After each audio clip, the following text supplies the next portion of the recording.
La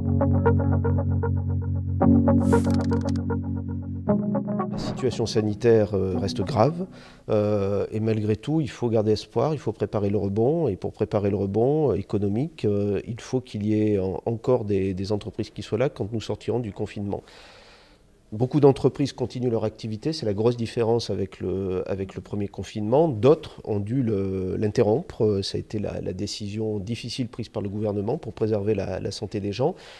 Ce sont ces entreprises-là pour lesquelles nous avons mis en place et nous vous avons présenté ce soir toute la batterie de dispositifs, que ce soit la relance du prêt garanti par l'État et son élargissement, que ce soit la relance du fonds de solidarité et son élargissement, à la fois en montant, puisqu'on peut monter jusqu'à 10 000 euros, et également en nombre d'entreprises couvertes, puisqu'avant c'était les moins de 10, maintenant c'est les moins de 50.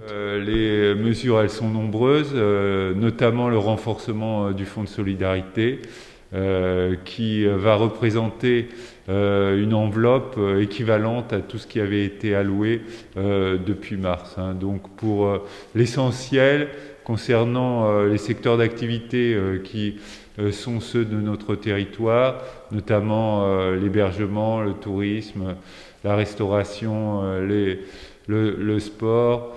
L'aide allouée pourra aller jusqu'à une compensation de 10 000 euros sur la perte de chiffre d'affaires. La saison hivernale, de toute façon, elle va être forcément tributaire de la situation sanitaire. La grande question à laquelle on ne sait pas répondre, c'est est-ce qu'à la mi-décembre, début de la saison hivernale, la situation sanitaire sera revenue suffisamment bonne pour qu'on puisse rouvrir les activités de sport, les activités hôtel, commerce, restauration, donc tout ce qui fait la vie d'une station de ski et tout ce qui fait que les gens viennent passer leurs vacances au ski.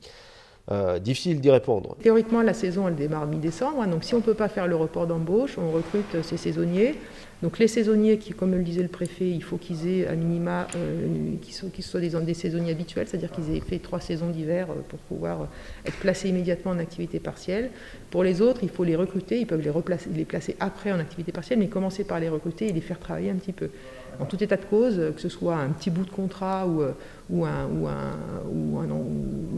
placement direct en activité partielle, ils ont quand même la faculté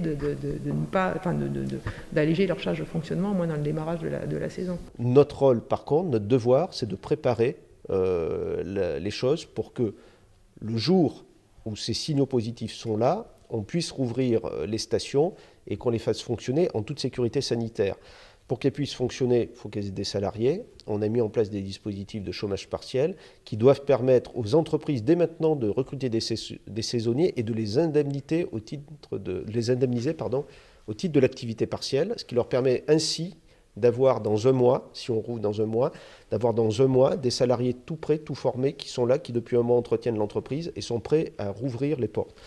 Deuxièmement, nous sommes, avec mes collègues de la Savoie et de l'Isère, en train de travailler sur un protocole qui déclinera le mode de fonctionnement dans une station de sport d'hiver pour accueillir des gens en toute sécurité sanitaire. Comment est-ce qu'on fait l'accueil en remonte-pente, combien de personnes maximum dans un téléphérique, quelles conditions d'accueil dans un restaurant, dans un bar, dans un magasin, dans une station de ski, de façon à ce que le ski reste le ski ou le sport d'hiver en général, ou tout simplement venir passer un moment agréable parce qu'on en a besoin aussi de se ressourcer, ne soit pas synonyme de maladie.